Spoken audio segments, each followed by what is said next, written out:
This is not a test. There is no score.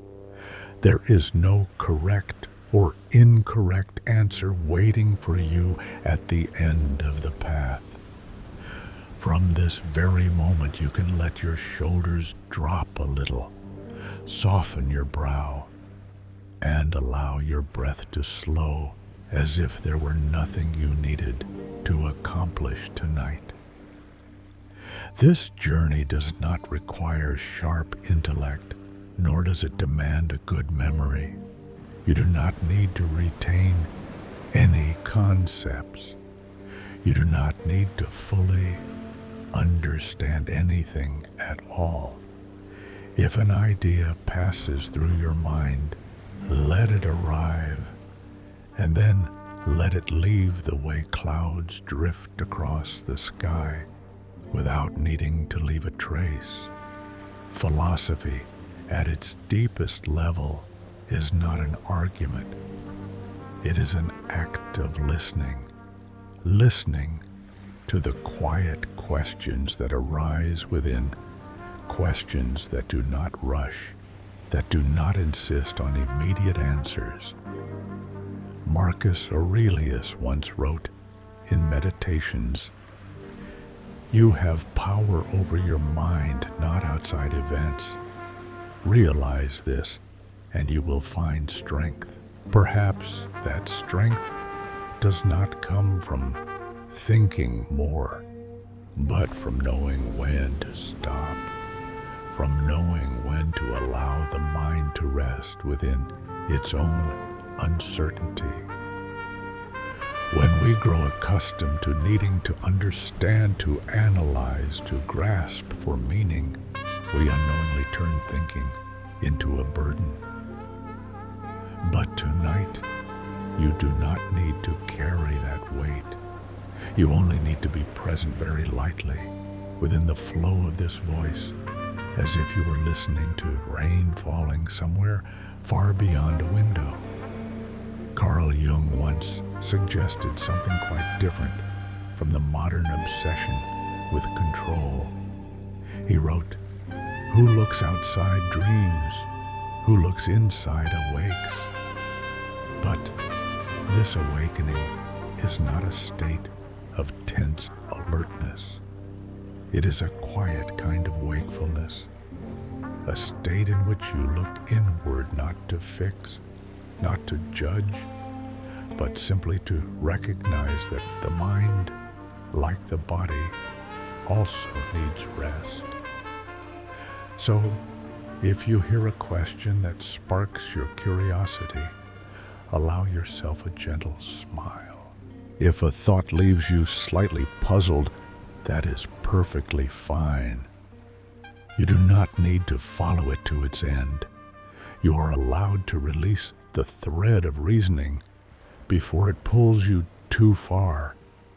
This journey does not lead you toward a conclusion. It leads you toward a different rhythm, slower, softer, kinder to yourself. And within that rhythm, not thinking anything more, is not emptiness.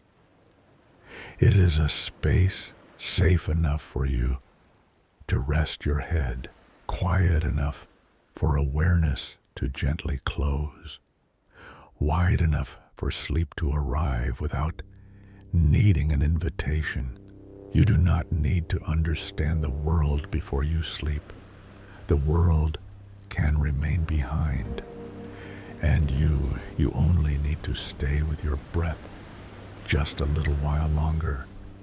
After slowing down, after the breath has settled into a gentler rhythm, we can take one very small step further, not to go far, but to look closer to the things we do every day, closer to the choices that seem too ordinary to deserve reflection.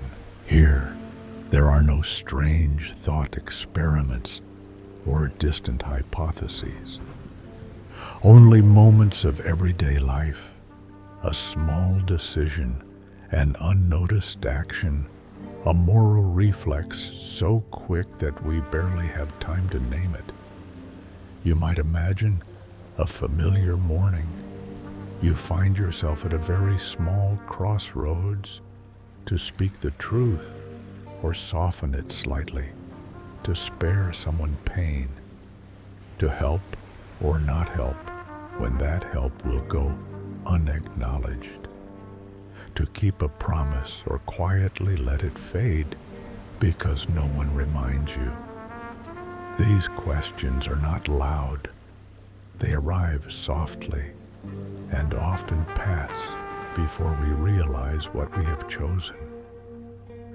Philosophy begins precisely here, not in grand debates, but in the faint feeling that arises just after a choice. Did we do the good thing because it was right, or because we are used to doing it? Is our morality a conscious decision, or merely the inertia of habit? Aristotle once wrote in Nicomachean Ethics, "We are what we repeatedly do." Excellence, then, is not an act, but a habit. This line is often quoted as praise for good habits, but if we listen to it more slowly, it may also pose a gentle question. If goodness is only habit, then when the habit disappears, what remains? When no one is watching, when there are no rules and no rewards, would we still choose the same way? The thought experiments in this chapter do not ask you to answer. They only invite you to observe the subtle feeling that appears when we do the right thing. Sometimes it is warmth. Sometimes it is merely relief at having avoided trouble. And sometimes, if we are honest, it is a vague sense of self-satisfaction, as though we have successfully performed a familiar role.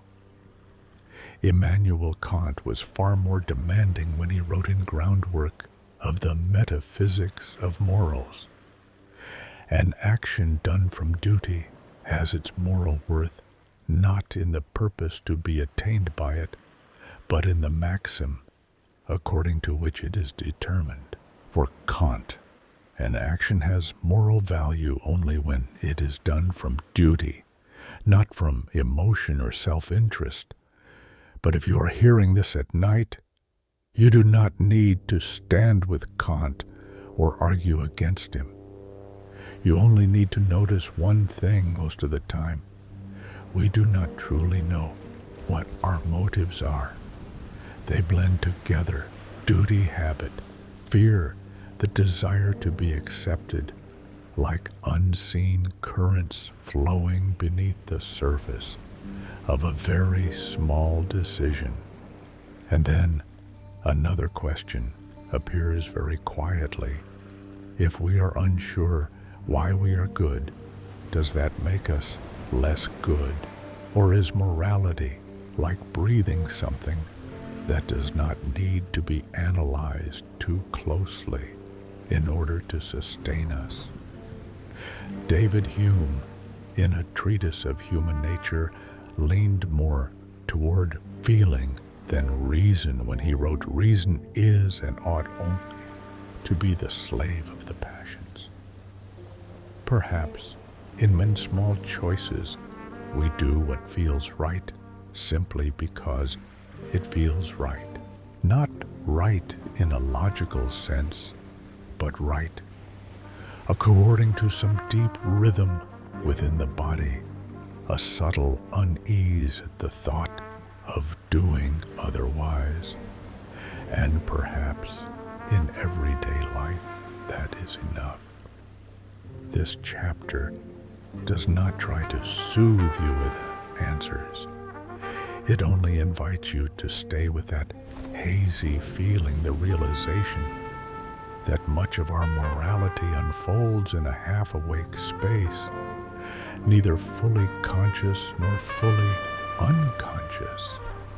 It is like walking through a familiar house with the lights turned off. You cannot see clearly, but the body knows the way. Friedrich Nietzsche once warned against moralities repeated without reflection. In Beyond Good and Evil, he wrote, "He who fights with monsters should look to it that he himself does not become a monster. But the struggle here does not have to be against some grand evil. Sometimes it is simply the act of looking again at very small habits, not to judge them, but to see them clearly, to see that we too can do good mechanically, and to see that this is not necessarily bad, but it is worth noticing. Because when we begin to notice something very gentle happens, we slow down a little before acting, not to choose more correctly, but to be more present. And in that moment of slowing, morality is no longer law nor blind instinct. It becomes a lived sensation, fragile, uncertain, but deeply human. If as you listen you realize that you have done good out of habit or avoided harm out of fear of consequences, let that recognition pass lightly. No need to fix anything. No need for self-criticism. Simply know this: these familiar questions do not come to make you better. They come to make you gentler with yourself. And as you soften, the questions soften too. They no longer demand answers. They simply rest there, like a leaf floating on water, reflecting the night sky. You may let that leaf drift away, or you may let it remain very still as your awareness slowly closes. There is no debate to resolve. There is no choice to justify. Only the quiet feeling of having seen, and that is enough for now. After the intimate, everyday questions of the previous chapter, you may have noticed something subtle. Our moral sense does not remain fixed. It shifts with context, with mood, and sometimes with distance. Not the distance between right and wrong, but the distance between ourselves and the consequences. Let the rhythm slow a little more now, not to go deeper, but to see wider.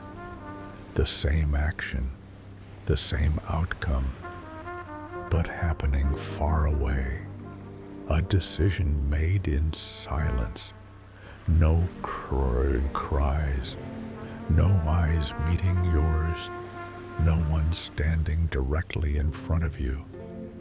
And within that absence, the feeling of responsibility becomes lighter, not gone, just dimmer, like a lamp placed at the far end of a long road, still lit but no longer close enough to give warmth. We often believe morality is stable, consistent, unchanging. But when we observe ourselves slowly enough, we realize it is more sensitive to distance than we expect. Not because we become worse, but because the human mind is designed to respond most strongly to what is near. Adam Smith once wrote quietly yet deeply in the theory of moral sentiments. Our moral sentiments are influenced much more by what we see and feel directly than by what we know abstractly. We know this, but we rarely feel it.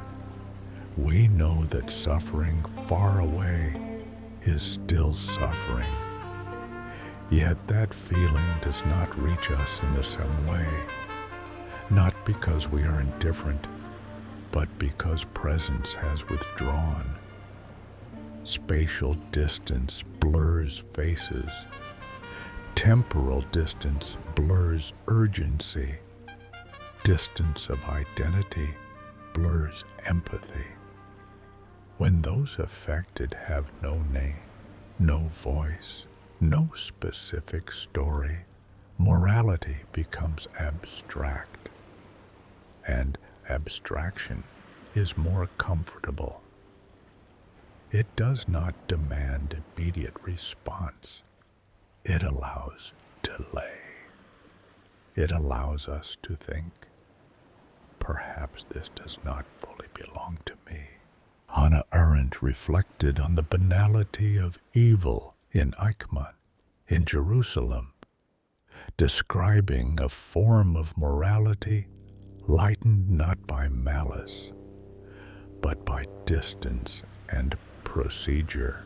She wrote, "The sad truth is that most evil is done by people who never make up their minds to be good or evil, not because they do not know, but because they do not feel close enough."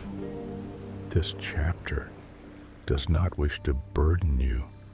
It does not ask you to carry the weight of the entire world. It only invites you to notice a very small movement within the mind, how distance alters the intensity of conscience. You may observe that when pain stands right before you, your response is almost automatic.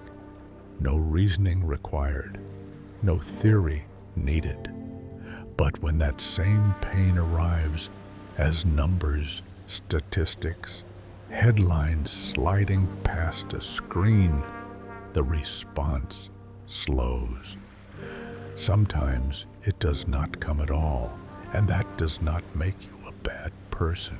David Hume once remarked in an inquiry concerning the principles of morals, "It is not contrary to reason to prefer the destruction of the whole world to the scratching of my finger."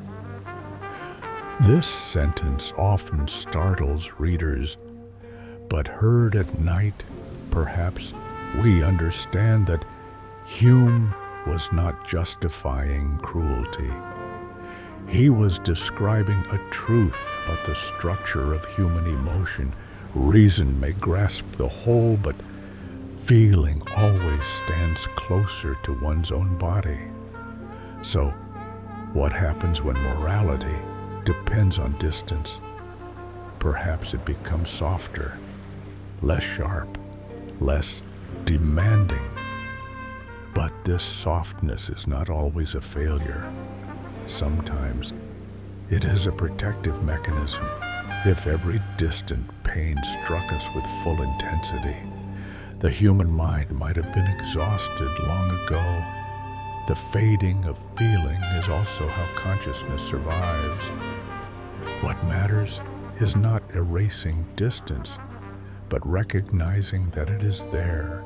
Emmanuel Levinas once wrote in Totality and Infinity, "The other is not simply an object in the world. The other is what calls me into question. But that call can grow faint as distance increases, not because morality disappears, but because the wind carries the voice away. And in that quiet, we often mistake silence for having already answered."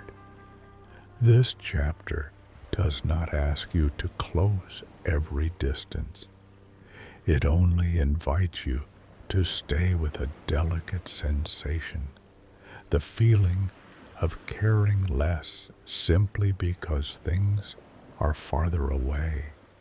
No need to fix it, no need to judge it, only to notice, because noticing too is a gentle form of awakening. When we recognize that conscience shifts with distance, we grow more humble in our own judgments. We condemn ourselves less, and perhaps we also condemn others less, those who acted within distances we have never stood inside. And then, when awareness has slowed enough, the question no longer carries moral weight. It becomes a whisper. What has distance done to my feeling? That is all. You do not need to answer. You do not need to reach outward immediately. You only need to let the question rest there very still, like a distant light on the surface of the sea, too far to touch, but close enough to know it remains. And as you stay with that light, the breath may slow a little more. Awareness may step back once again, not to escape the world, but to let the mind rest amid distances it cannot fill. This chapter closes not with a conclusion, but with a softening, because sometimes understanding that you cannot feel everything is already a deeply honest act toward yourself.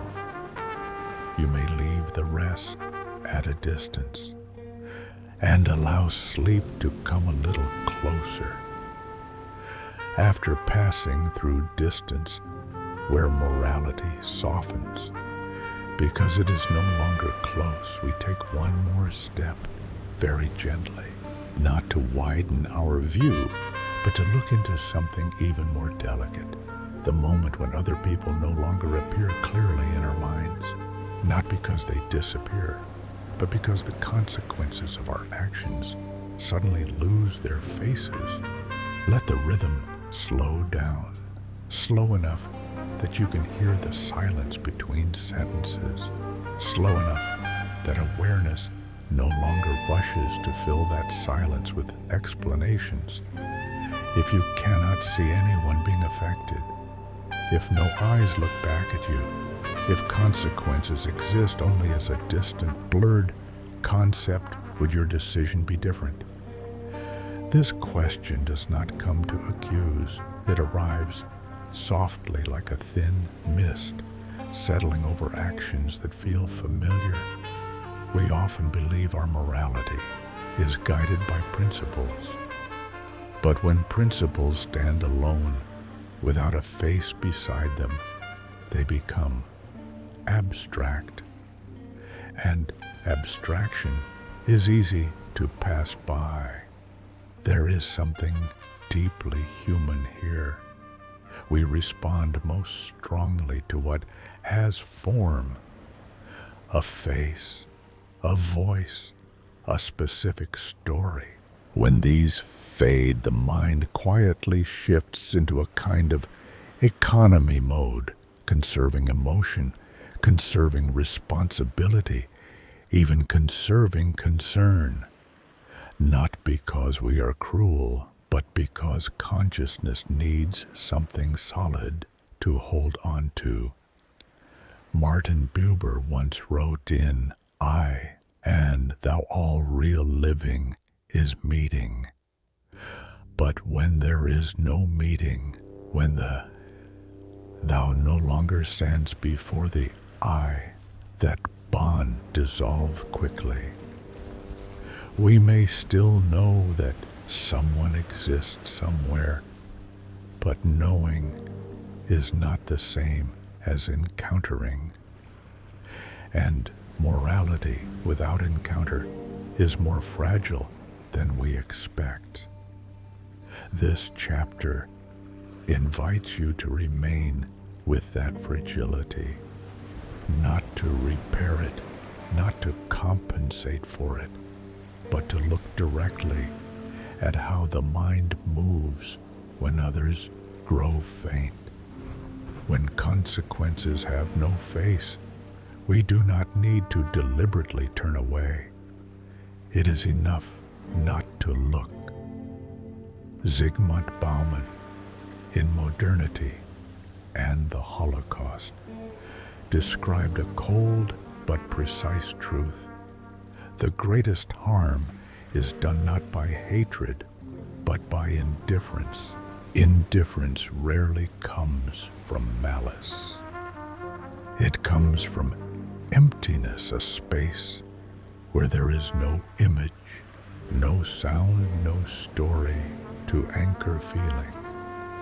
And within that emptiness we treat our own conscience more gently, not because we wish to do wrong, but because nothing reminds us that our action touches someone else. Notice your heartbeat as you think about this. It may not change. You may feel nothing in particular, and that is fine. This chapter does not measure reactions. It simply opens a space for you to notice absence. Albert Camus once wrote in The Myth of Sisyphus, "The struggle itself is enough to fill a man's heart." But sometimes the struggle is not about doing something grand. It lies in keeping the image of another person from disappearing entirely from the mind. Not always possible, not always necessary. But noticing that this fading exists is already a very gentle form of awakening. This chapter offers no loud examples, no shocking thought experiments, only ordinary moments, a decision made in private, a choice no one verifies, an action that leaves no visible trace. And within those moments, you may sense yourself becoming lighter, not in the sense of peace, but in the sense of being less held. Hannah Arendt warned that when action is separated from concrete human beings, morality can slip from our hands very quietly. She wrote, "Where all are guilty, no one is."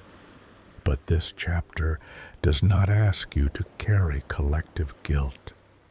It only asks you to sense a small truth when there is no specific person to think about. Responsibility feels diluted, and in that dilution, decisions become smoother, less resisted. Allow a pause here, no need to fill it, no need to continue reasoning. This pause is not emptiness. It is a place where you can notice your own rhythm, when you need to see a face to feel responsible, and when you allow yourself not to look.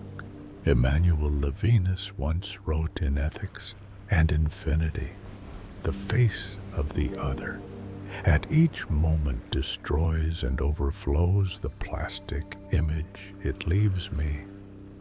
But when there is no face, there is nothing to be shattered."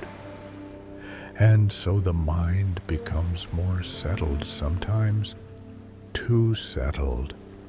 Not a deep peace, but a surface calm enough to continue without stopping.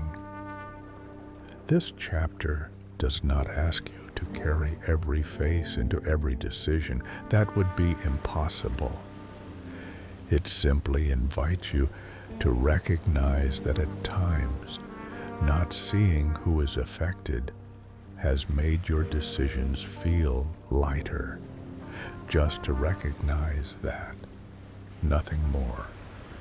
And when you recognize it, something very small may happen.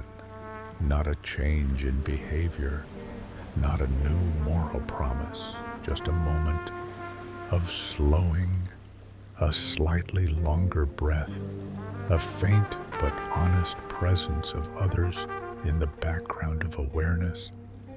Then you may let it go. No need to hold it, no need to remember it. This chapter is written with space in mind space for questions that do not need answers to rest. Space for the mind not to work harder, but simply to be. When others begin to fade, you do not need to pull them back by force. Sometimes simply knowing that they have faded is enough for a quiet night. You may let the rest dissolve gently into the dark and allow sleep to arrive not as a reward, but as a deeply human permission. After others have gradually faded into the background of awareness, something very subtle begins to happen, not loud, not dramatic. Reality. The thing we have leaned on as a solid ground starts to tremble lightly, not because it is about to collapse, but because for the first time we allow ourselves to touch its edge without gripping tightly. Here, the first hypotheses about reality appear, not as shocks, not as questions demanding answers. They arrive slowly like small ripples on a still surface of water. And if you are listening late at night, perhaps you do not need to distinguish where the ripple ends and where the water begins. You only need to let the sensation spread and then fade. Imagine a very simple experience, a moment of happiness, a feeling of being loved, a quiet afternoon, a gentle dream, a warm memory returning at just the right time. And then, very softly, a question appears not to ruin it, only to drift by. If that experience were not real, would the feeling be any less valuable? This question is not new, but in this chapter, it is placed down very gently like a leaf resting on the surface of a lake, not to sink, not to stand out, just to be there. William James once wrote, "In the principles of psychology, my experience is what I agree to attend to." Perhaps the value of an experience does not lie in its origin, but in the fact that it has been lived. A feeling that arises within you does not require validation from the outside world to be real to your nervous system, to your heartbeat, to your breath. Joy does not ask where it comes from before it spreads through the body, and so reality begins to tremble, not because it is weak, but because it is no longer treated as the only authority capable of granting value. Plato once told the story of people living in a cave watching shadows on the wall and believing them to be the whole world. But this chapter does not invite you to rush out of the cave. It only invites you to notice this. Even inside the cave, those people still felt fear, still felt hope, still felt sorrow and joy.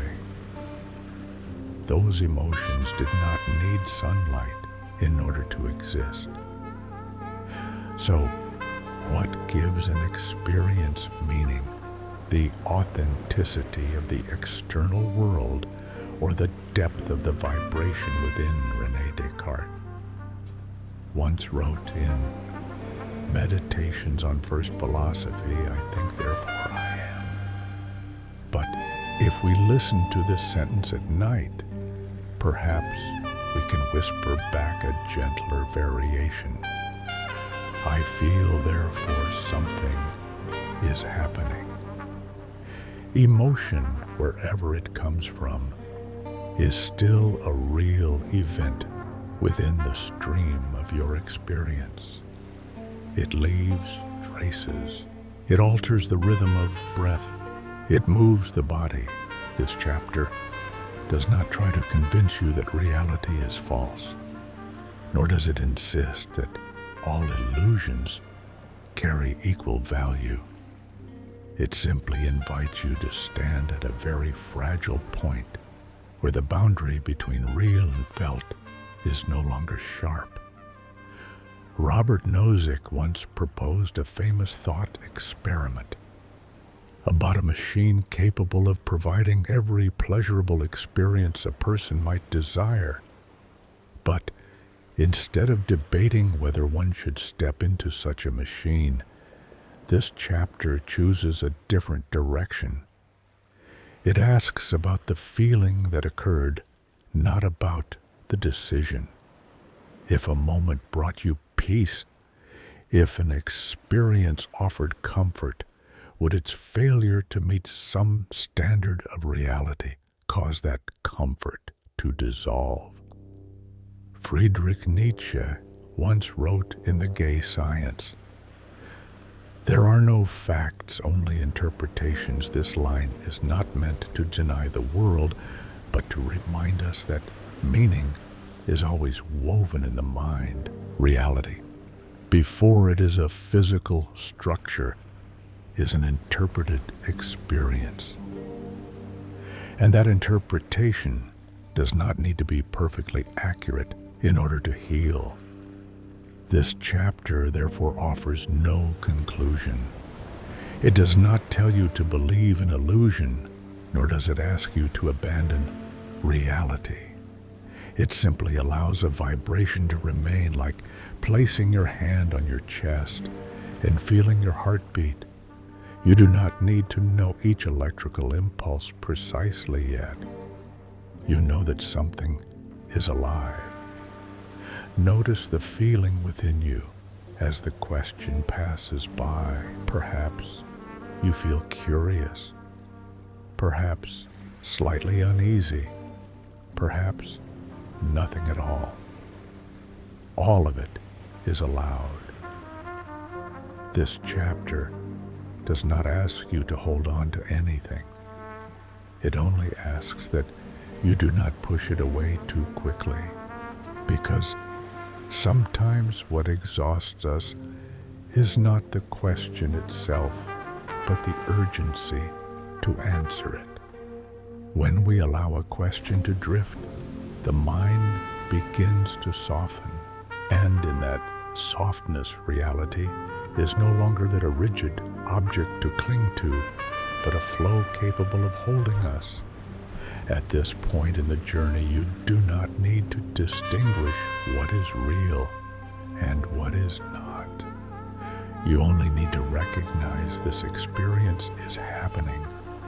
This voice, this breath, the faint sensations of weight and lightness in the body. All of it is, and perhaps that is enough for tonight. No answer is required, no sides to choose. Just let reality tremble gently and then settle, like the surface of a lake after a small stone has fallen. No more large waves, only a quiet spreading outward very slowly. You may leave the question behind and allow sleep to arrive not as an escape, but as a very real experience softly unfolding. After reality has begun to tremble gently, after the boundary between what is real and what is felt has softened, we move into an even quieter region where the question no longer turns toward the world, but inward. Here, the rhythm slows further, more even. Like a wall clock in the deep of night, unhurried, not urging anything, only reminding us that time is still passing. Memory changes. Are you still you? This question needs no grand setting. It appears in ordinary moments when a memory suddenly fades, when you retell an old story and realize you remember it differently from someone else, when the feeling attached to something once important has thinned. There is no shattering sound, only a very slight shift. John Locke laid early groundwork for this question when he wrote in an essay concerning human understanding.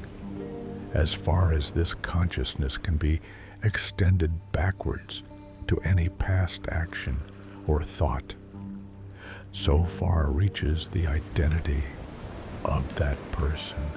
According to Locke, the self extends as far as memory does. But if you listen to this line at night, you may hear another layer. A self bound tightly to memory is as fragile as memory itself. And memory is not a fixed archive. It lives, it breathes, it changes with us. Memory is not a neutral record. It is rewritten each time we recall it. Each time it is named, it takes on the color of the present. And slowly a question arises: if memory changes its hue, does the self change with it? Or is there a you standing quietly behind it, all experiencing these shifting images? David Hume went further in a treatise of human nature when he wrote, "I never can catch myself at any time without a perception, and never can observe anything but the perception." Hume found no fixed self behind experience, only a stream of sensations following one another. If this is true, then you are not memory, nor the owner of memory, but the flow moving through those fragments like a river that never keeps the same shape, yet is still called by one name. This chapter does not ask you to choose between Locke and Hume. It only invites you to notice a gentle relief in the thought that perhaps you do not need to cling to memory in order to exist.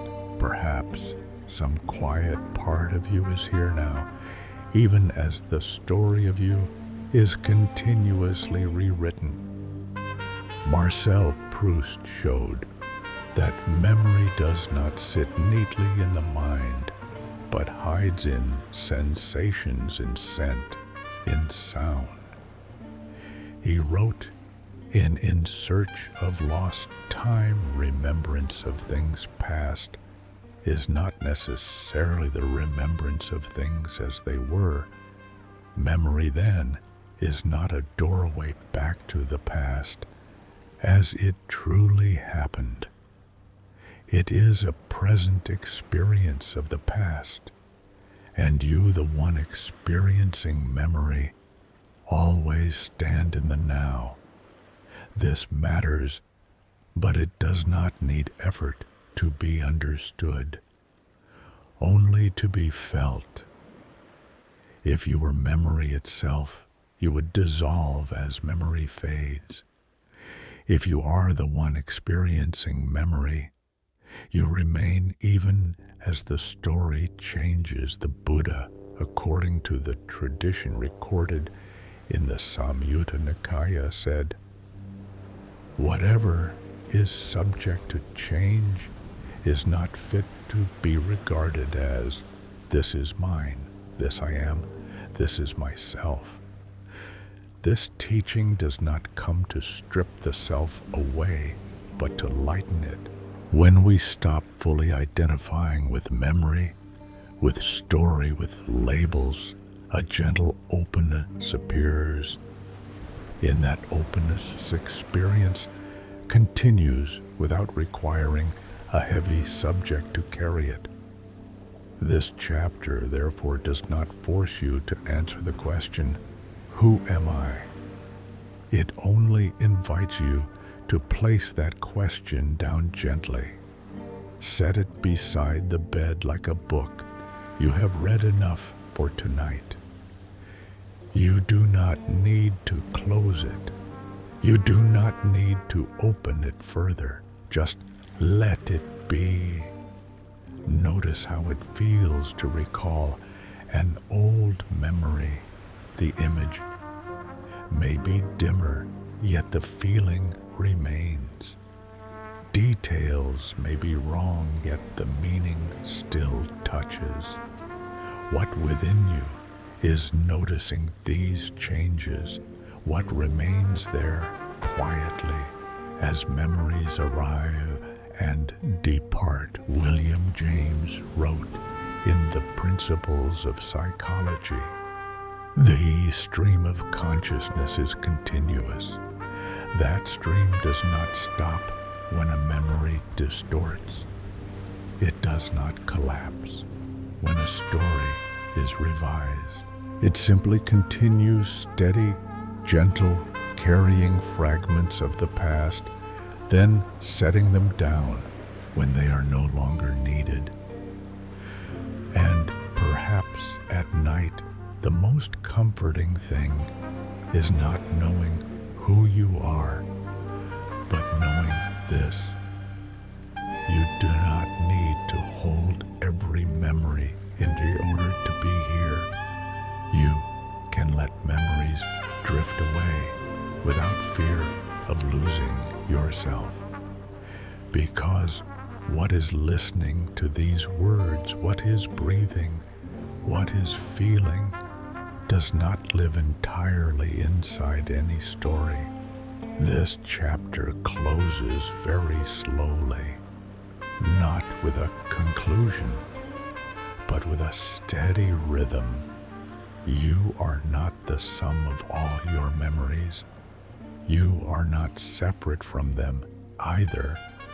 Perhaps you are the moment of experiencing right now, as memory is allowed to come and allowed to go. And as you allow that awareness grows a little lighter, no need to hold, no need to define, only a very gentle presence remains, warm enough to rest your head, quiet enough for sleep to find its way in. After touching the memory, after the question, "Who are you?" has been set down very gently, another layer of fragility begins to reveal itself, no longer within the content of memory, but within the very stream that carries memory along. Here, the voice slows even more, not to dig deeper, but to allow awareness to drift. If consciousness is interrupted and then resumes, is it still the same you? This question requires no grand imagination. You experience it every day. Each time you sleep, each time you faint, each time you become so absorbed that time disappears. Consciousness vanishes, leaving no trace, and then it returns naturally as if it had never gone anywhere. But is it truly continuous? Or is it simply a new stream, similar enough that we give it the same name? William James once wrote, in The Principles of Psychology, consciousness does not appear to itself chopped up in bits. We experience consciousness as a seamless flow, but that is a feeling, not proof. Between moments of waking, there are complete dark gaps. No images, no thoughts, no I. And strangely enough, we do not find these gaps frightening. We accept them as a natural part of being. So, what is it that returns after sleep? An old self or a new one quietly stitched into a familiar story? David Hume was almost cold in his clarity when he wrote in a treatise of human nature, the mind is a kind of theater where several perceptions successively make their appearance. A theater where scenes follow one another, but with no fixed audience sitting there forever. If this is so, what we call you may not be a continuous entity at all, but a sequence of moments smooth enough not to startle us. This chapter does not ask you to accept that idea. It only invites you to remain with the gentle feeling that perhaps the continuity we trust is thinner than we imagine. Thin, like a calm surface of water concealing movements underneath. Derek Parfit, in Reasons and Persons, approached this question with great care when he wrote, "Personal identity is not what matters." What matters for Parfit is not whether you remain the same person, but whether experiences, relations, and influence continue. If the stream goes on, then whether it has the same owner may no longer matter very much. Heard at night, this idea may feel less frightening than it does by day, because at night we are already practiced in letting go. We release consciousness every evening without fear of losing ourselves. We do not set an alarm out of worry that we might not return. We trust in continuity, not through reasoning, but through the habit of living. And perhaps that habit itself has lulled us into rest. The Buddha, in many discourses recorded in the Samyutta Nikaya, spoke of the impermanence of all conditioned phenomena, including the self. All conditioned things are impermanent. If the self is something conditioned by memory, by the body, by language, then it does not need to be continuous in the way we imagine. It can dissolve and reform like waves on the surface of the sea. One wave fades, another arises, the sea remains. But this chapter does not ask you to understand what the sea is. It only allows you to feel the lightness that comes from not having to defend absolute continuity. If consciousness is interrupted and then resumes, you do not need to panic and ask who has returned. Perhaps that question does not require an answer. There is a quiet healing in this thought. You do not need to be exactly the same as yesterday in order to be allowed to exist today. You do not need continuity in every sense to be you enough. The fragility of continuity is not a loss. Sometimes it is a release. Heraclitus once wrote in Fragments that remain, "No man ever steps in the same river twice," not only because the river changes, but because the person changes, and perhaps also because that person was never a fixed point to begin with. Only a movement given a name. This chapter allows the listener not to understand. That is important, because trying to understand continuity can wake the mind, but allowing not knowing lets it soften. You do not need to follow the argument.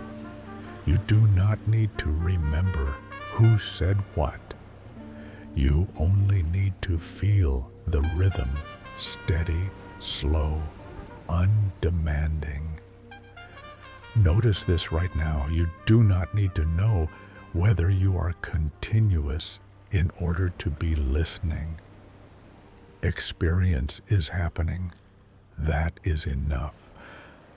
No strong self needs to stand behind it, supervising. Perhaps you are not something stretched from past to future. Perhaps you are the very gentle appearance of awareness in this moment, and then the next, and then another. And the similarity between those moments is enough to feel familiar. If one day that stream were to pause for longer, that is not something to solve tonight. This chapter closes with a rare permission. Permission not to be certain that you are the same person from beginning to end. Permission to simply be here in this breath, in this sensation, without guaranteeing anything to the future. Continuity may be fragile, but presence is enough. And when you no longer need to hold tightly to a seamless story of yourself, awareness can relax a little more, as if there is no longer anyone who needs to stay awake, on watch. You may let the stream continue or pause. Both are fine.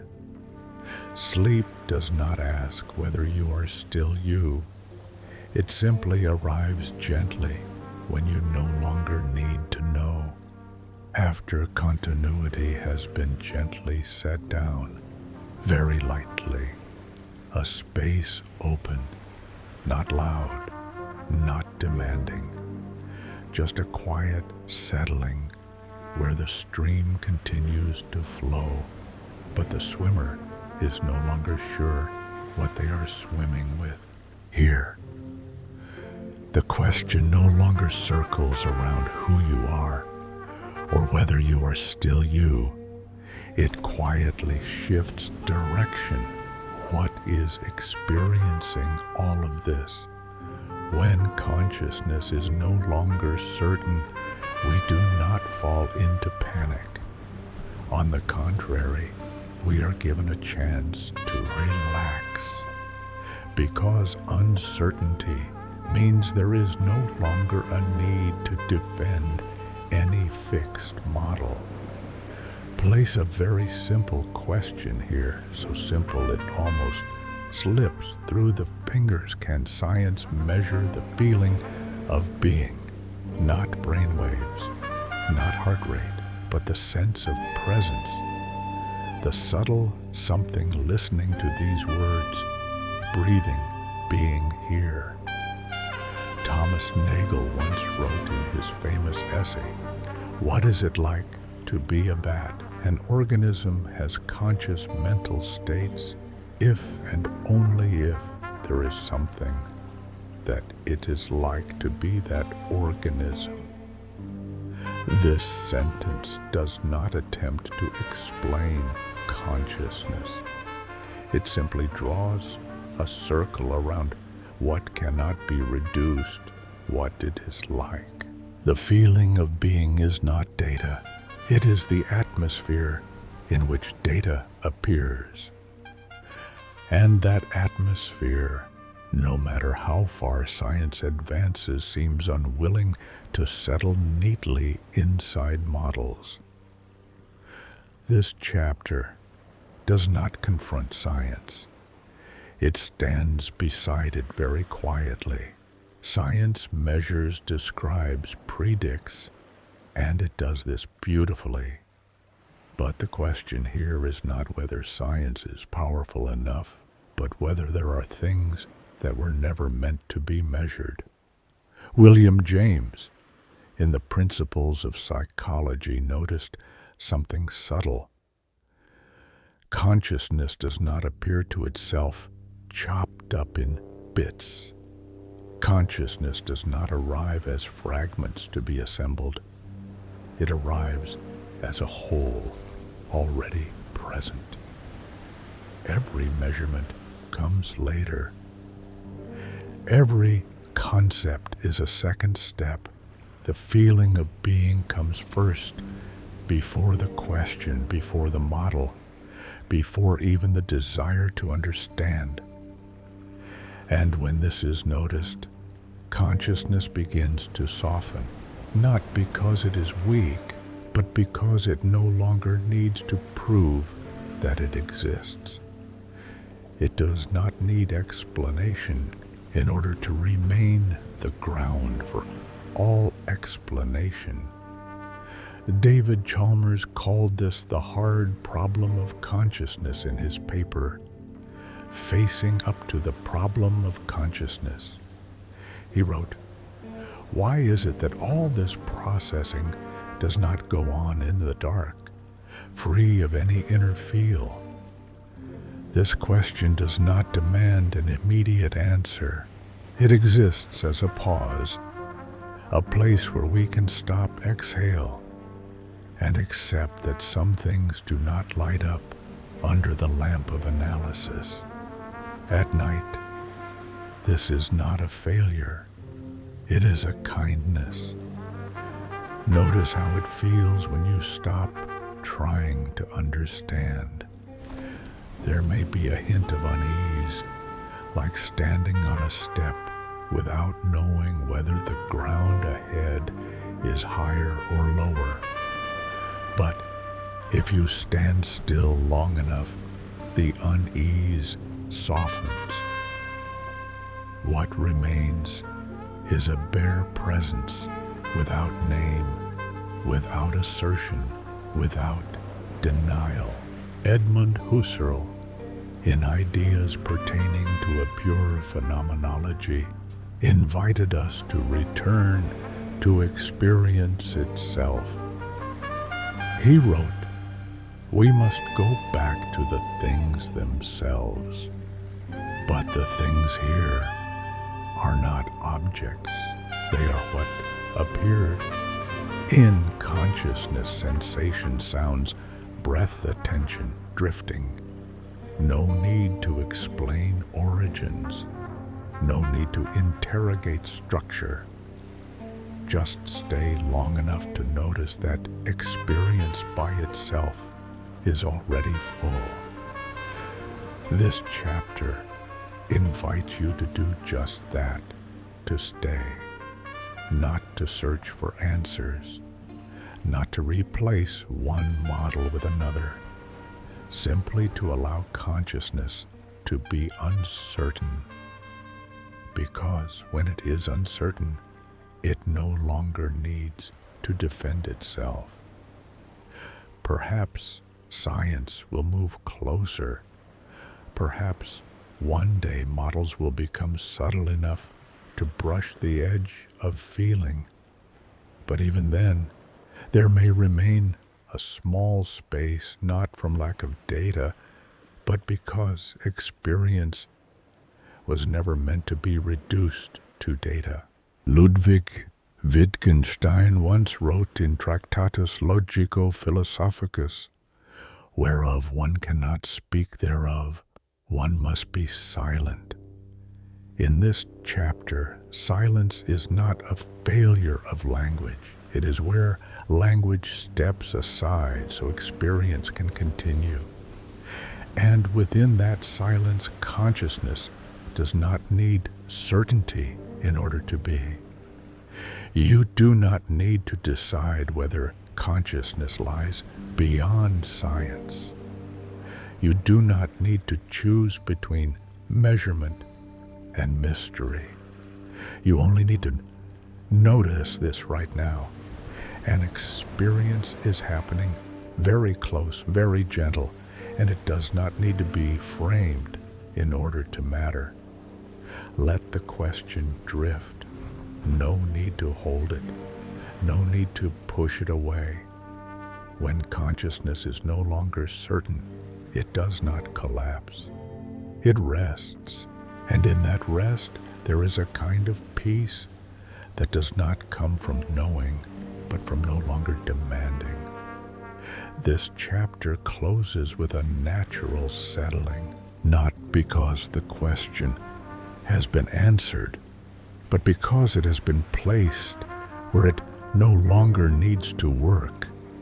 You may leave the rest for tomorrow. Tonight it is enough to know this. There is a gentle feeling of being right here, and it does not need to prove anything in order to exist. And as you remain with that feeling, sleep may arrive not as an answer, but as a deep enough pause for all temporary model to quietly dissolve. After consciousness has accepted its own uncertainty, another idea begins to soften, not shatter, not break, but dissolve very slowly. This is the idea of freedom, not political freedom, not social freedom, but a deeply personal sensation. I am the one choosing. Here the rhythm continues to slow, not to argue, not to prove, only to watch something familiar gently change shape in the dim light of night. If every action could be predicted, would freedom still exist? This question does not come from the laboratory, even though science is often invoked in debates about it.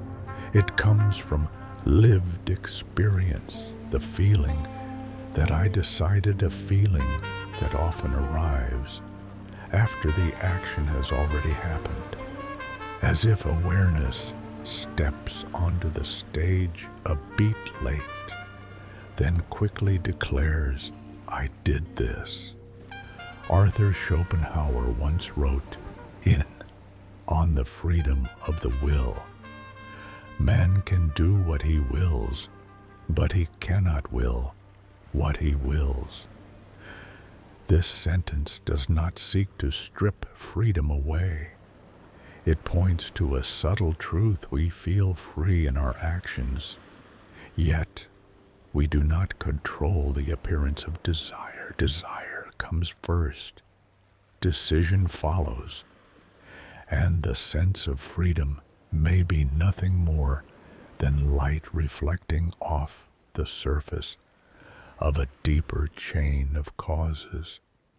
This chapter does not ask you to believe that you are being controlled, nor does it ask you to defend freedom at all costs. It simply invites you to observe the feeling of freedom as it begins to dissolve slowly, not disappearing, only becoming more transparent.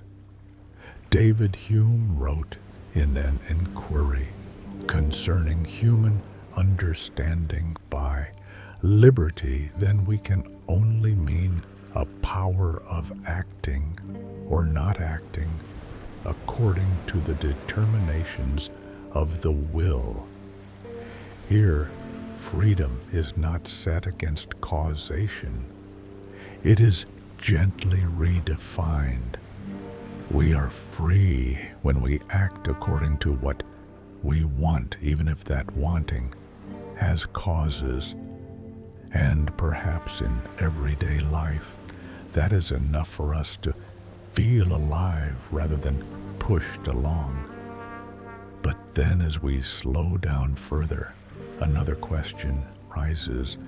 If desires themselves have causes, if choices can be predicted, where does the feeling of freedom come from? Baruch Spinoza answered this long ago. In ethics, men believe themselves to be free because they are conscious of their actions and ignorant of the causes by which they are determined. Heard at night, this idea may not provoke resistance, because at night we are already practiced in letting go of control. We do not command our dreams. We do not order sleep to arrive. And yet we do not feel deprived. On the contrary, there is a deeply human relief in no longer needing to steer. This chapter does not deny responsibility. It simply sets it down for a moment to see what happens when we no longer strain to be free. When freedom is no longer a title to defend, it becomes a simple feeling, the sense of moving in accordance with one's own flow. Friedrich Nietzsche once wrote, "In twilight of the idols, the inner world is full of phantoms and illusions." The feeling of freedom may be one of those illusions, not in a negative sense, but in a creative one.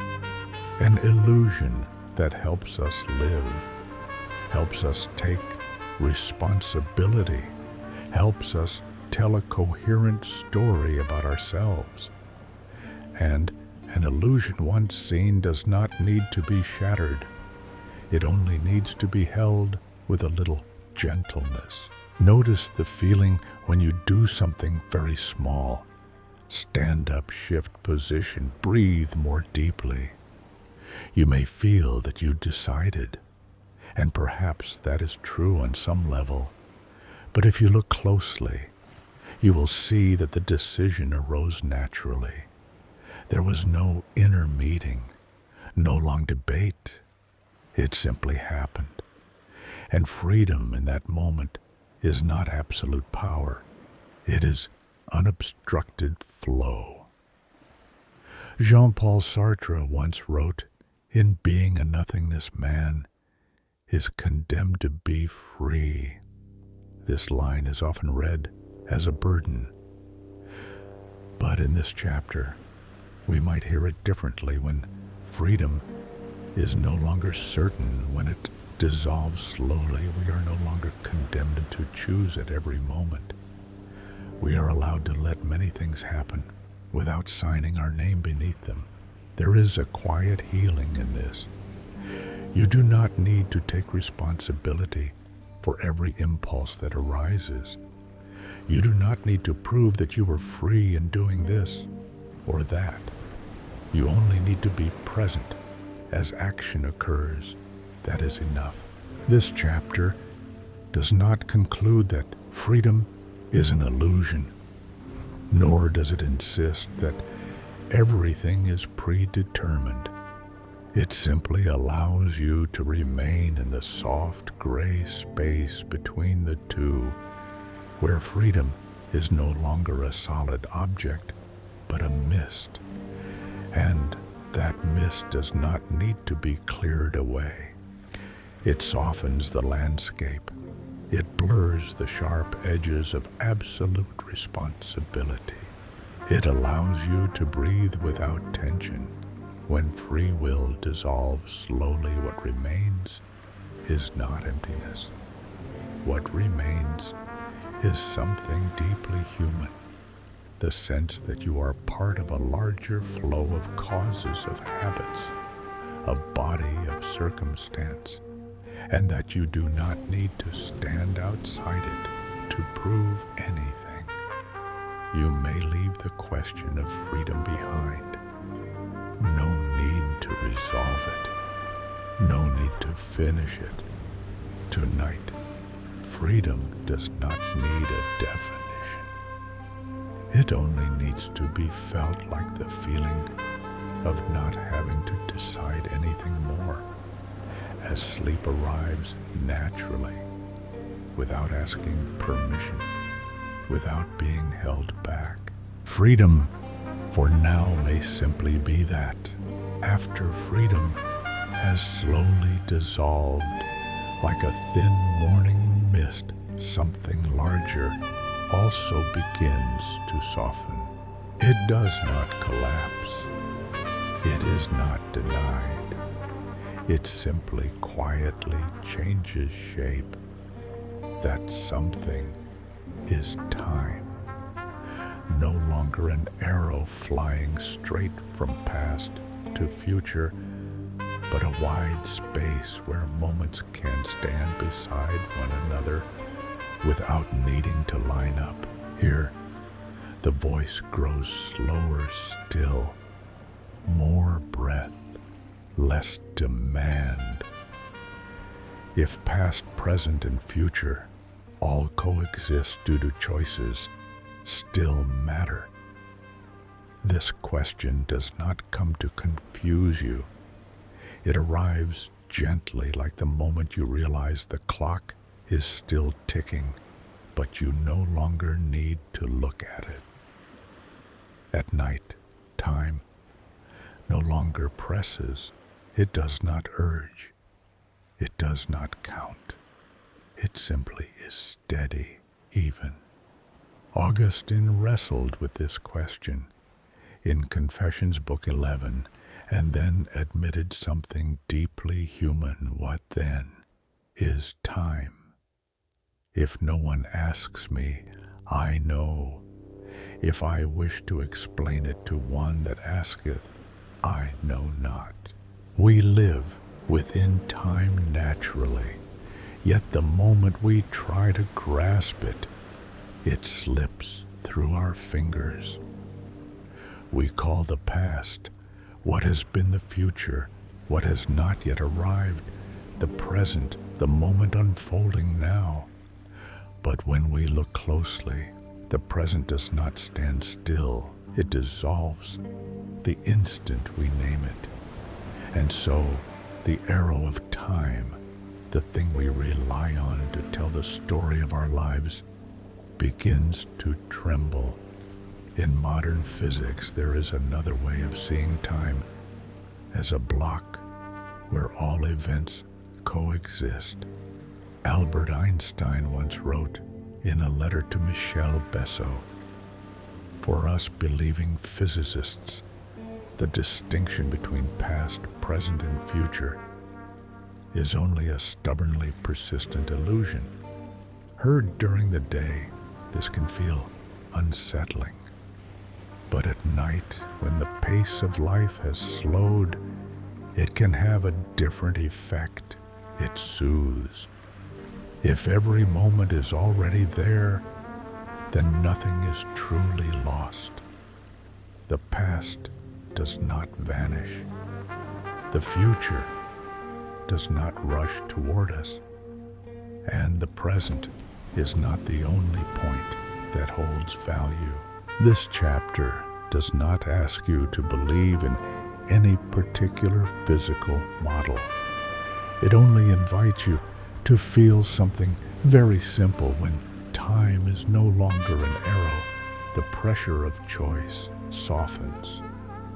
We no longer need to fear that a wrong decision will ruin the entire future, because the future, in some sense, is no longer a place we must sprint toward. Henri Bergson distinguished between measured time and lived time. He called the latter duration a continuous flow of experience, not sliced up by clocks. And if you are listening to this at night, you may be very close to that duration. You may not know exactly how many minutes have passed, but you know that you are here. That is enough.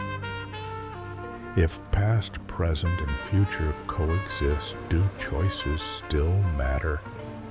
Perhaps the meaning of a choice does not lie in its power to change the future, but in the fact that it is experienced. A choice does not need to create a single, exclusive outcome to be meaningful. It only needs to be fully lived in the moment it occurs.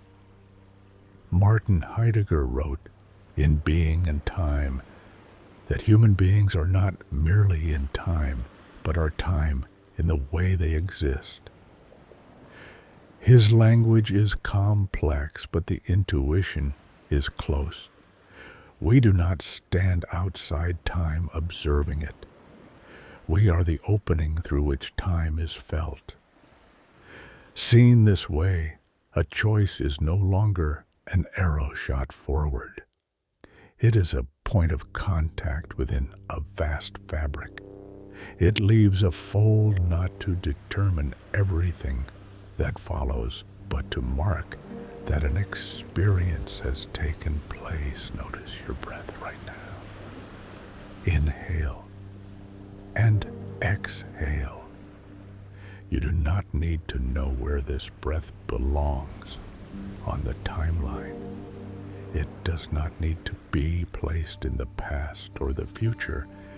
It only needs to be felt. And in that feeling, time does not go anywhere. It stays very still. There is a quiet healing in no longer treating time as a race. When the arrow no longer points forward, we no longer have to run to keep up with ourselves. We can stop without fear of being left behind, because there is no behind that truly threatens us. If every moment exists, then this moment also has the right to rest. It does not need to prepare for the next one. It does not need to prove that it is being used well. It only needs to be. Ludwig Wittgenstein once wrote in Philosophical Investigations, time keeps everything from happening all at once. But at night, when the mind grows gentler, perhaps we can allow the opposite feeling, the sense that everything is already enough right now. No rush, no cue, no arrow. This chapter does not conclude that choices are meaningless. It only suggests that the meaning of a choice does not have to carry the entire future on its shoulders. A choice can matter simply because it is made in presence. And that presence is not confined to a single point on the timeline. When time is no longer an arrow, sleep is no longer lost time. It is another way of being within time without thinking, without planning, without remembering, just flowing. You may leave the question of time behind. No need to resolve it, no need to close it. Tonight time does not need to go anywhere. It can sit with you, very still, very slow. And within that steady rhythm of breath, the only remaining choice, if it can even be called a choice, is to allow the eyelids to grow heavy. Not because the future is waiting, but because this moment is already full. Time now is no longer an arrow. It is a space wide enough for you to set yourself down and rest. After time has stopped urging us forward, after its arrow has softened into a space wide enough to rest, another movement takes place, quieter yet deeper. The center begins to shift, not the earth leaving the universe, not humanity disappearing, but the idea that everything revolves around us slowly dissolves like an old habit that is no longer needed. Here, the rhythm remains slow, not because the subject is vast, but because it needs to be placed down very gently. When humans are no longer the center, The world does not grow colder. It simply becomes wider. Artificial consciousness, digital copies, post-human possibilities. These ideas are often spoken of in hurried tones mixed with anxiety. But in this chapter, we do not approach them as threats. They are only quiet signs of an old question, returning what makes a being worthy of moral concern. If an entity can experience suffering, what do we owe it, even if it is not human?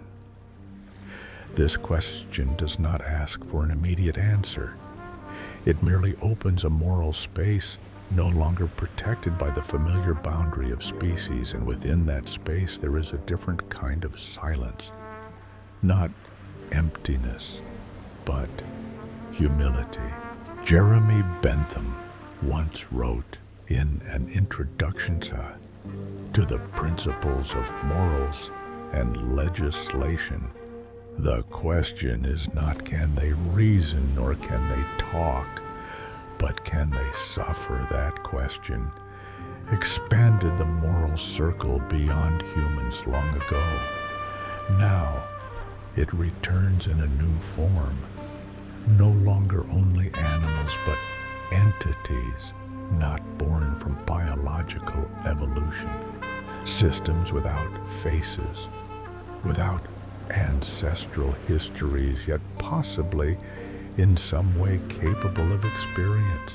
This chapter does not claim that machines are suffering, nor does it say that we are about to bear moral responsibility for every algorithm. It simply places the question where it belongs, not in what they are, but in what they might be able to feel. Peter Singer wrote in Practical Ethics, "If a being suffers, there can be no moral justification for refusing to take that suffering into consideration." Heard at night, this need not become a commandment. It only needs to soften our sense of centrality. If morality does not revolve around who someone is, but around experience, then the center is no longer fixed. It moves with feeling, with wherever suffering might arise. And when the center moves, humanity is not diminished. We simply no longer stand alone at the middle. There is a strange kind of healing in this. When we stop seeing ourselves as the absolute center, we also stop carrying the burden of total control. We no longer need to be the sole measure of meaning. We can stand alongside, not above, not below, other forms of existence, even those not yet clearly defined. Martin Heidegger once wrote, in the question concerning technology, the essence of technology is by no means anything technological. He did not fear technology because it was powerful. He worried because it could obscure how we understand being. But this chapter does not invite fear. It invites a different view. Technology, when placed gently, may help us realize that existence is not the monopoly of any single form. If a digital copy shared your memories, your emotions, your suffering, what would make it less worthy of concern? This is not a question that demands an answer now. It is simply a small opening in the solid wall of the human as the measure of all things.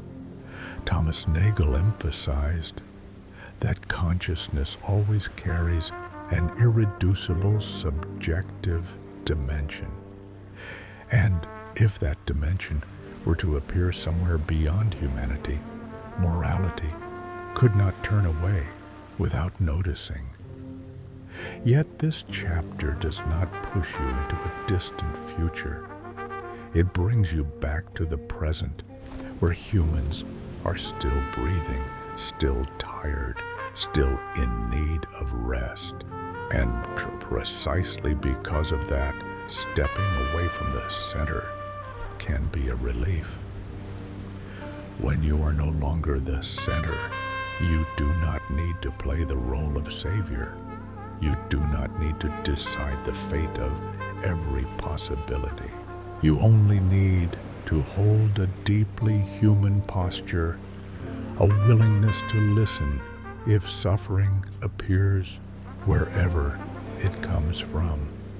Emmanuel Levinas wrote, "In totality and infinity, ethics is the face of the other."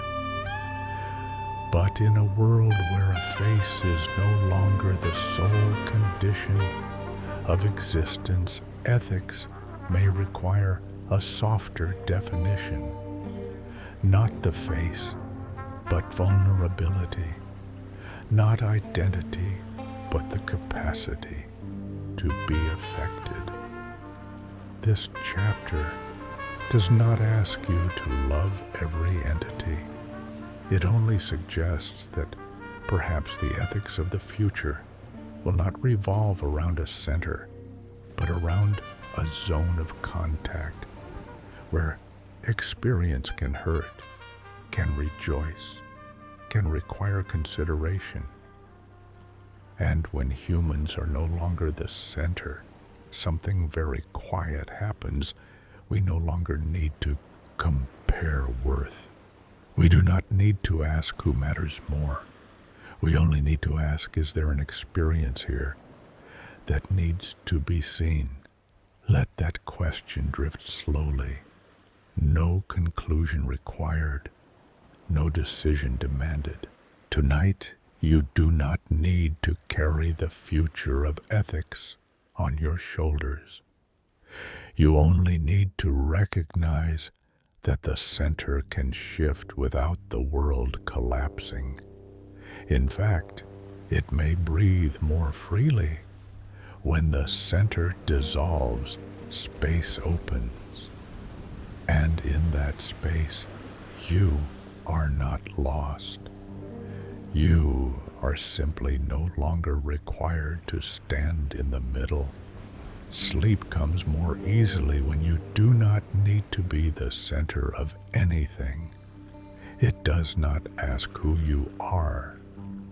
It does not ask which species you represent. It simply arrives gently when you allow yourself to be a small part of a world wide enough and kind enough for you to rest. After the center has dissolved, after humanity no longer stands alone at the middle of every question, a very gentle movement takes place, not loud, not carrying commands. It does not speak of duty.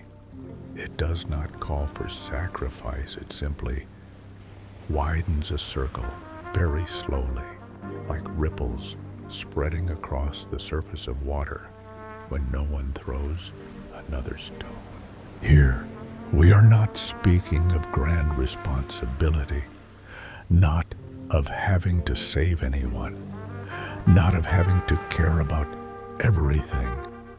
There is only a small question placed down softly. Whom do we choose to care about? And why this question does not come to make you feel lacking.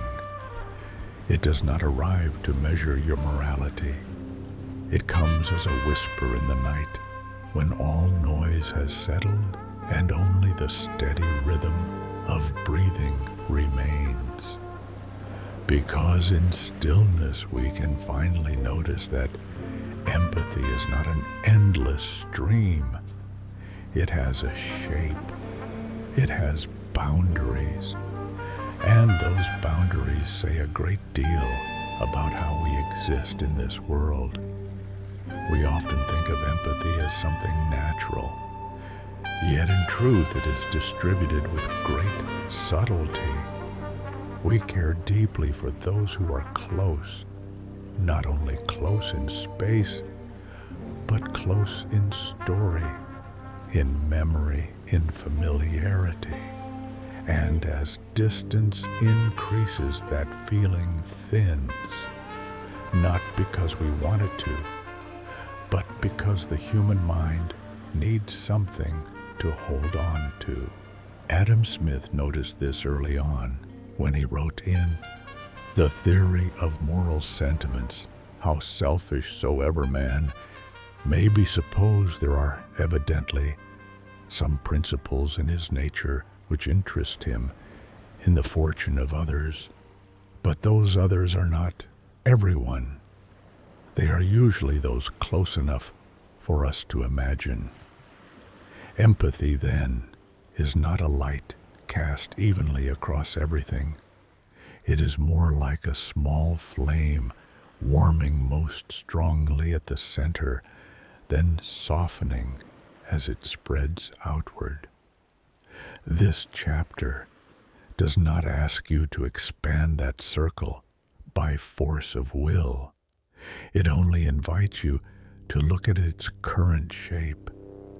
Who is near? Who is far? Who is close enough that their sorrow touches you immediately? And who is distant enough to remain only a faint idea? This question does not need a verbal answer. It only needs to be felt, because when you feel the shape of your circle of empathy, you begin to understand something important. Your inability to care about everything is not a moral failure. It is a deeply human limit.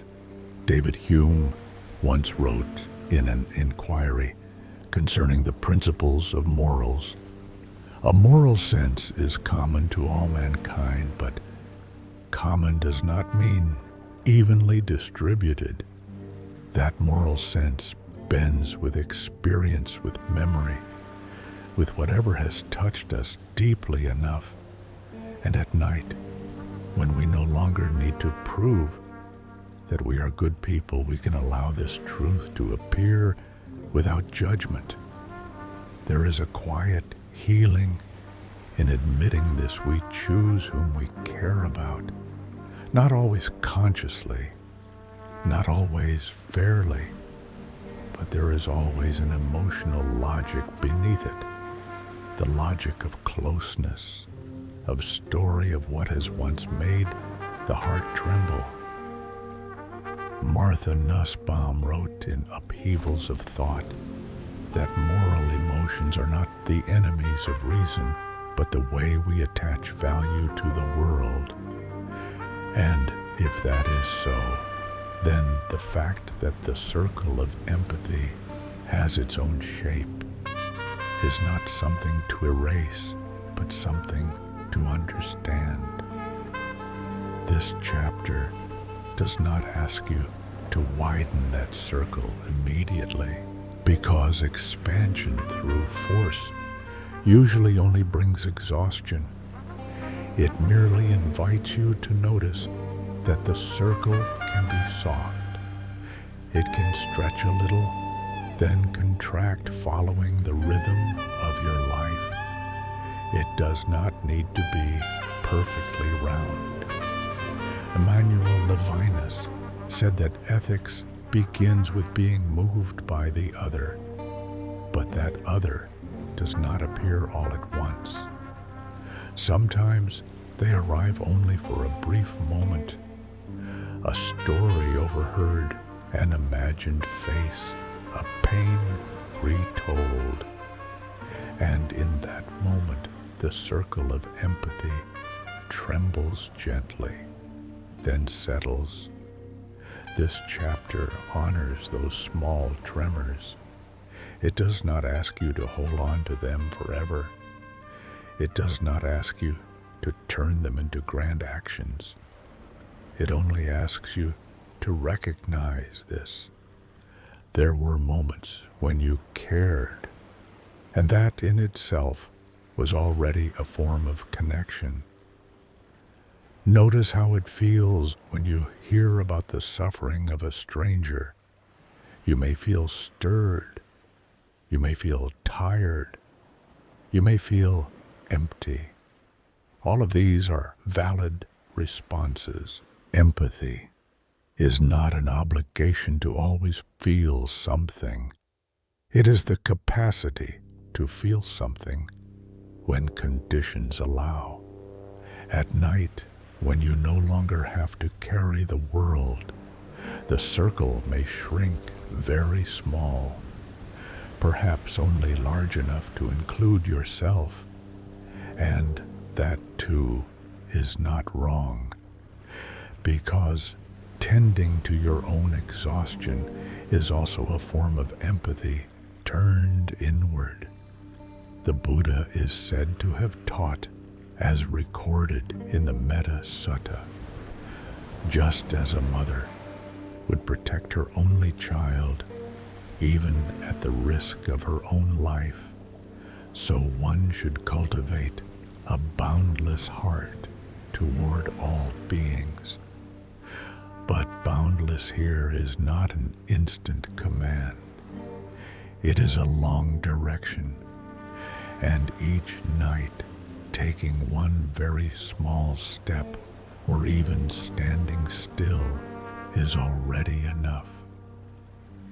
This chapter closes not with a call to action, but with a permission to care at your own pace, permission for the circle of empathy to be imperfect, permission for it to open when it can, and to close when rest is needed.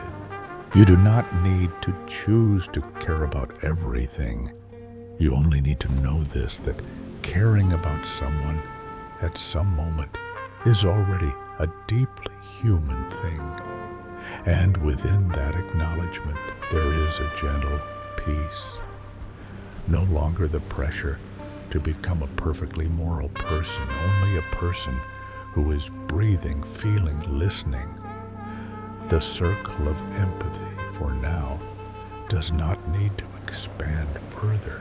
It only needs to be there, very still, very real.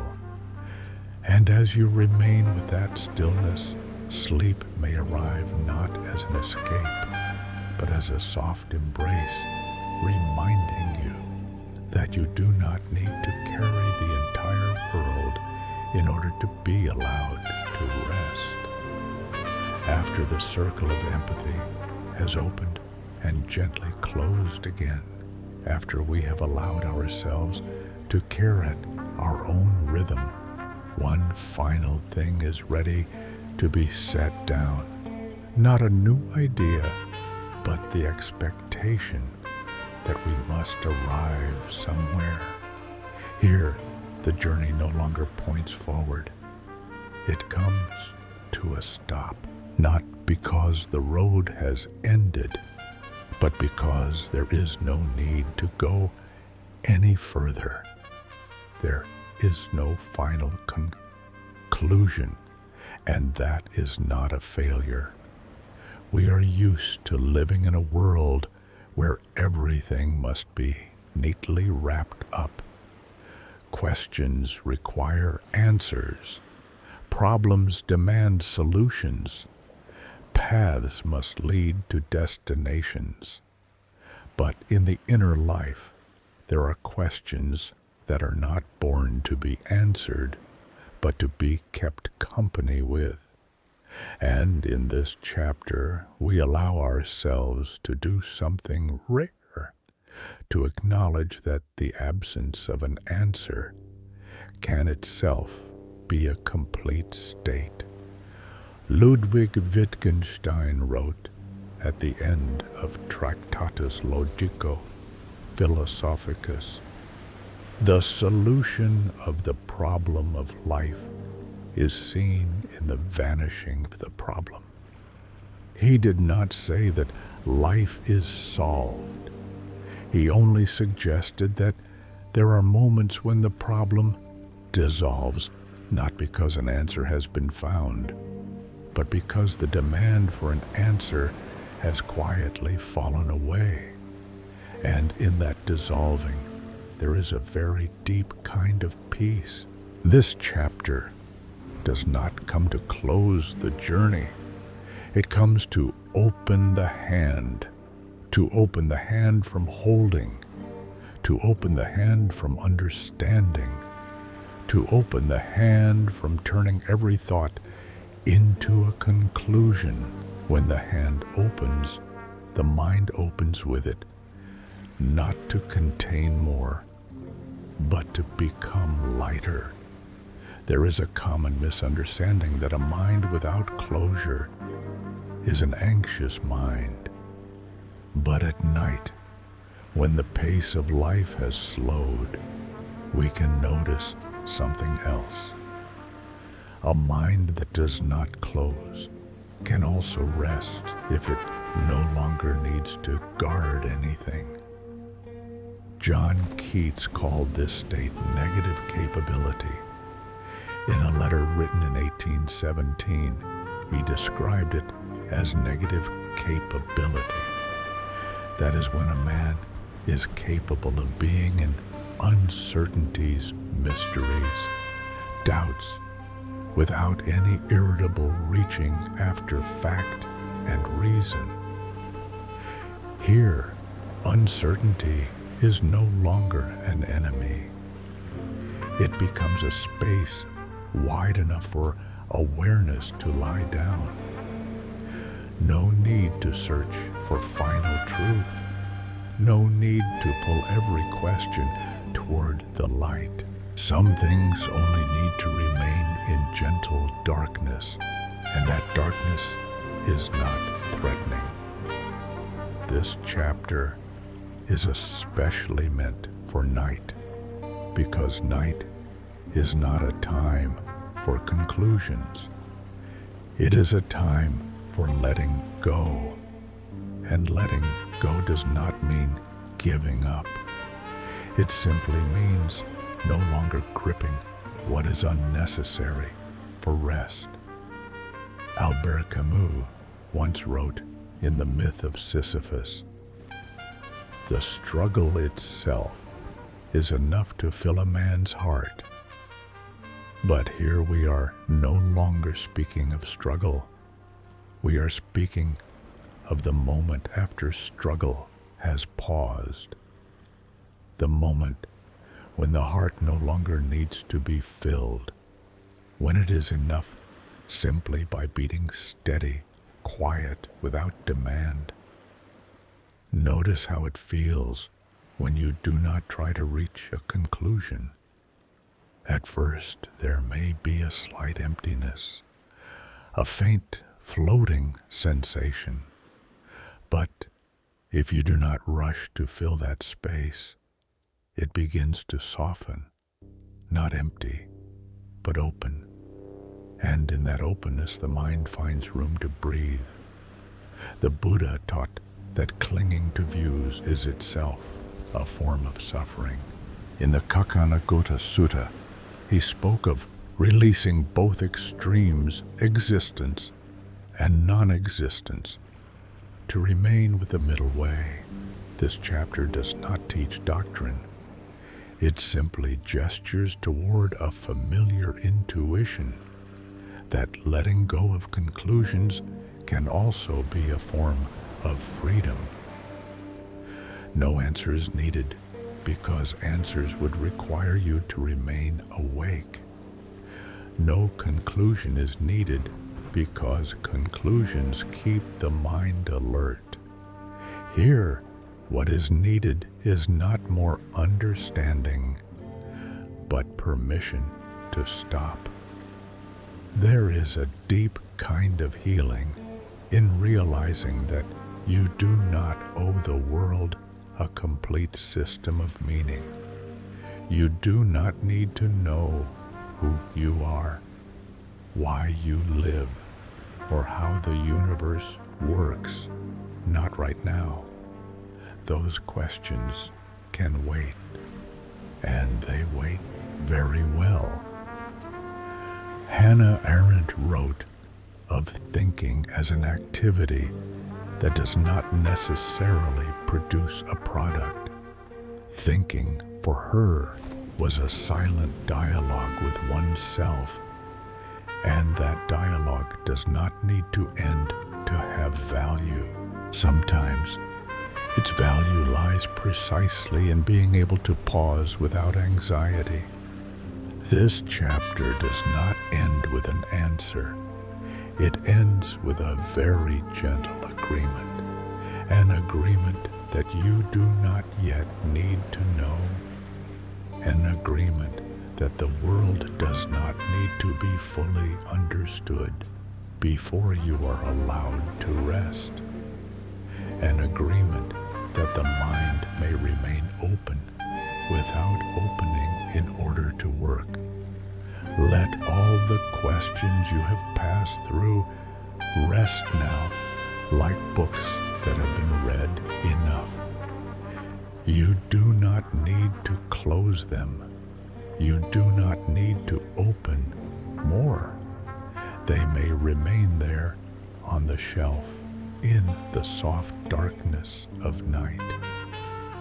A mind without closure can still rest, not because it has resolved everything, but because it has stopped demanding resolution. And in that moment, there is a very human peace, not the peace of knowing, but the peace of permission. Permission to be unfinished, permission to be incomplete, permission to be simply an awareness that is breathing, listening, being here. You do not need to carry any answers into sleep. You do not need to carry the questions either. Only this lightness, the lightness of no longer having to go anywhere else. Sleep now is not an end point. It is a gentle pause where all conclusions are postponed, and that is completely okay. After traveling far through thought, after questions have been set down, like thin leaves resting on the surface of water, this journey begins to turn back. Not back toward a conclusion, not back toward a truth, but back to something very near something that has always been here waiting for you to remember. Sensation. In this chapter, there is no longer a need for thought, experiments, no hypotheses, no models, no arguments with yourself. Concepts have completed their task, and now they may be set aside gently.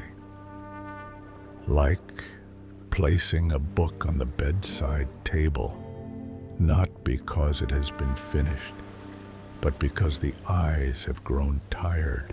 Notice this. When you stop trying to understand, the body begins to speak, not in language, but in rhythm.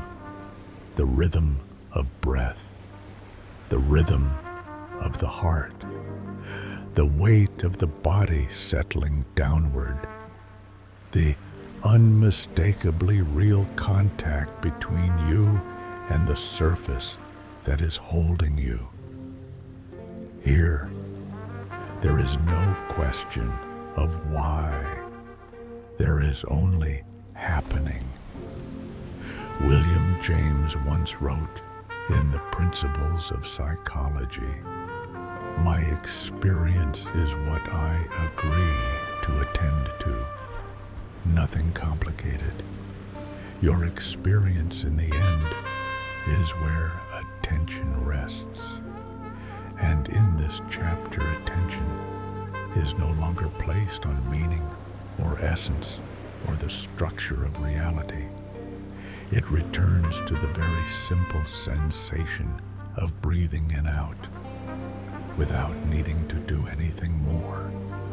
If there is one thing to do, it is not to do, not to adjust the breath, not to lengthen it, not to count it, not to improve it, only to notice that breathing is already happening even when you are not paying attention, as if the body has known how to be here for a very long time, long before you began thinking about it. Philosophy does not disappear at this point. It settles, like waves that stop crashing and leave the surface smooth, reflecting the sky. The larger questions have led you here, but they do not need to continue. They have completed their role as guides. Now, the path is the body. Maurice Merleau-Ponty, in Phenomenology of Perception, wrote that we do not have a body, we are a body. That idea, if it remains at all, is only a gentle reminder you do not need to return to yourself because you never left. You only forgot the feeling of being present. Notice one small detail, the sensation of air touching the skin. A subtle temperature, no need to name it, no need to evaluate it, only to notice. That sensation does not ask you to understand what it is. It simply exists and allows you to exist with it. Marcus Aurelius once wrote in Meditations, "Do not act as if you were going to live 10,000 years. Death hangs over you. While you live, while it is in your power, be good." But be good here does not need to mean morality. It can be heard as an invitation to return to the simplicity of the living moment. While you are breathing, while sensation is here, what is most necessary is already present. Nothing more is required. In this chapter, the mind is not asked to be silent. If thoughts appear, let them appear. If images drift by, let them drift. No need to push them away. No need to hold on. Like lying in bed, listening to rain without tracking each drop. There is deep healing in allowing sensation to be exactly what it is, without forcing it into meaning. When we stop trying to extract a lesson, the body rests. When we stop trying to direct experience, the nervous system softens.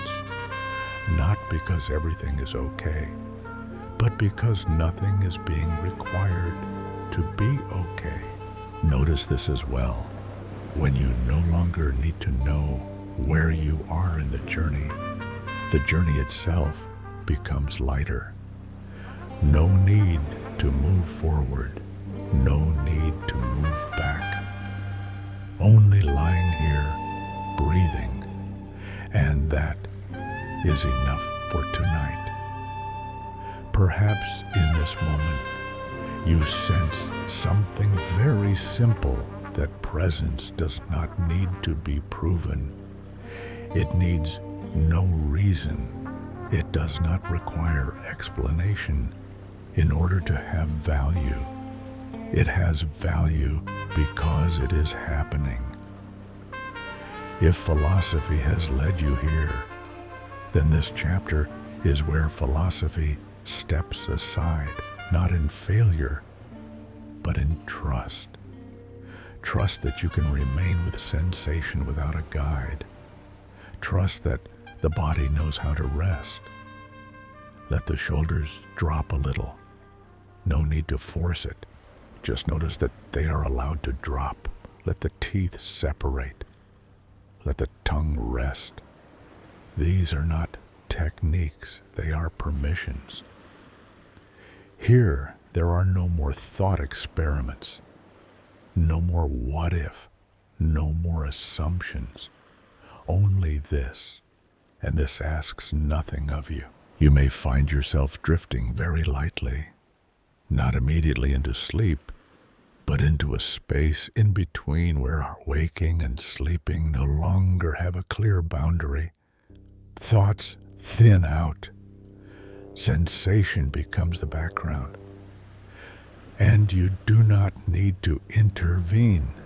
If there is a thread connecting this chapter to the one before it, is permission. Permission not to need answers, and now permission not to need questions, not because they are unimportant, but because they can wait. You have thought enough for today. You have carried enough ideas. Now you may set everything down. Only the sensation of lying here remains. Only the sensation of breathing.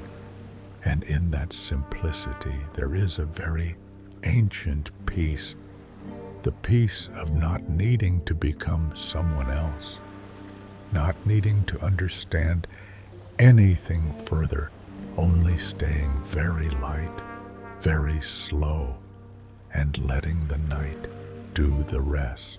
And now, after all the paths of thought have slowed, after the questions have been set down like precious objects, no longer needed to be carried, this journey reaches its closing point, not an ending in the sense of completion, just a closing, very gentle, like pulling the blanket up a little higher, not to shut out the world, but to let the body feel warmer in the night. Here there is nothing more that needs to be understood, nothing that needs to be held onto. You do not need to carry any ideas into sleep. The concepts, the hypotheses, the deep questions about human nature, consciousness, time, morality, all of them can remain behind, quietly, obediently at rest. Philosophy in this moment is no longer an effort to search for truth. It becomes a gentle reminder that you do not owe the world constant wakefulness. You do not need to stay alert to guard meaning. The world has turned on its own long before you were born, and it will continue to turn even while you sleep. Friedrich Nietzsche once wrote, in Thus Spoke Zarathustra, "All great things are simple, and many can be expressed in a single word. Freedom, justice, honor, duty, mercy, hope." But perhaps at the end of the night, the simplest thing is not any great word at all. It is simply sleep. Sleep as a deeply human act. Sleep as a quiet trust that not everything needs to be resolved right now. The questions can stay behind, not because they are unimportant, but because they do not need you at this moment. Questions know how to wait. They do not disappear when you close your eyes. They simply withdraw for a while, like the sound of waves growing distant as you lie still in the sand. There is an invisible pressure that modern life often places on us, the pressure to fully understand the world to fully understand ourselves before we are allowed to rest. But that pressure is not a truth. It is only a habit, and any habit can be set down at least for tonight. Simone Weil once wrote, "In gravity and grace, attention taken to its highest degree is the same thing as prayer. But here, attention no longer reaches outward. It no longer tries to grasp anything. It becomes a very soft attention to being allowed to let go. And in that letting go, there is a wordless form of prayer, a prayer for rest. You are allowed to sleep before understanding the world. You are allowed to sleep before understanding yourself. You are allowed to sleep simply because you are human." Notice how it feels as you hear these words. Perhaps somewhere in the body there is a small release. A muscle softens. A breath deepens slightly. No need to create that feeling. Just notice that it can happen even when you are doing nothing at all. This journey does not end with a lesson. It ends with a permission. Permission not to be the one who carries every question. Permission not to be the place where all thinking must come to rest. You are simply someone who has walked through these thoughts long enough and who can now turn toward another path, the path of sleep. Martin Heidegger spoke of being in the world the way humans are already in the world before thinking about it. But here perhaps we can speak of being in rest, being within rest, being in a state that does not need to prove its existence through thought. There are no demands placed on you now, no expectations, no tasks. You do not need to remember what you have heard. You do not need to connect the chapters together. You do not need to ask yourself what any of this means for you. Meaning, if it is needed, will find you on another day. Tonight, you need carry only one thing, enough tiredness to sleep. And if even that does not feel clear, that is also fine. Sleep is not a reward for understanding. It is a basic right of living. Let this voice slow down.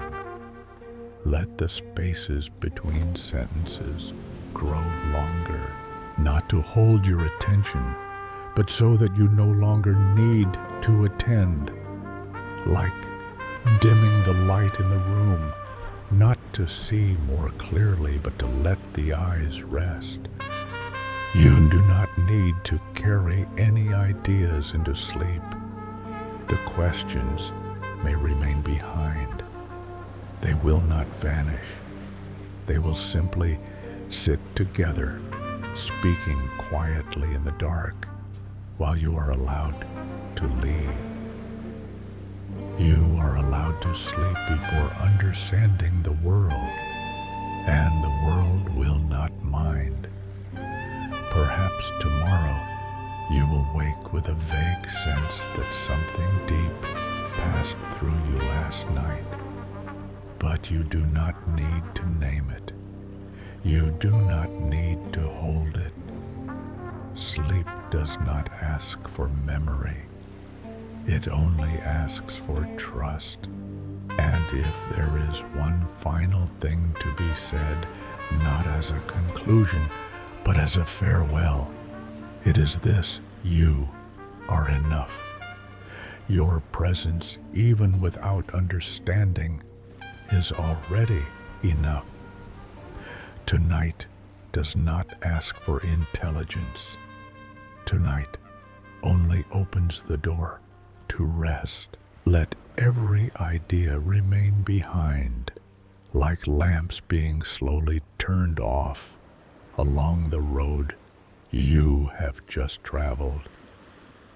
And as the darkness grows gentle enough, as thought no longer needs to be complete, as the body no longer needs to carry anything beyond itself, you may sleep very slowly, very gently, without carrying the world with you.